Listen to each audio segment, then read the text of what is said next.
Un abbraccio sincero e commosso, un momento emozionante. Eccoli Mattia Berno e Andrea Girardi che tagliano il traguardo anche se non c'è alcuna fettuccia ad attenderli. A Amatrice ci sono i cittadini e in questo abbraccio liberatorio c'è la soddisfazione per aver messo a segno un'impresa, ma c'è anche molto altro. C'è l'abbraccio del loro territorio, del Veneto, del cittadellese e del bassanese alla città ferita dal sisma.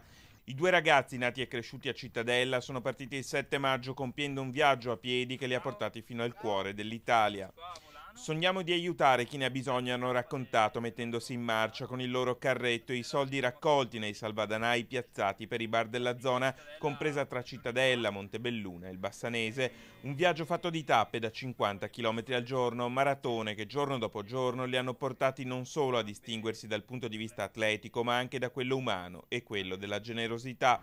Ed è per questo che al loro arrivo nella città simbolo del terremoto del centro Italia ad attendere i due veneti c'erano i cittadini che li hanno stretti in un grande e commosso abbraccio.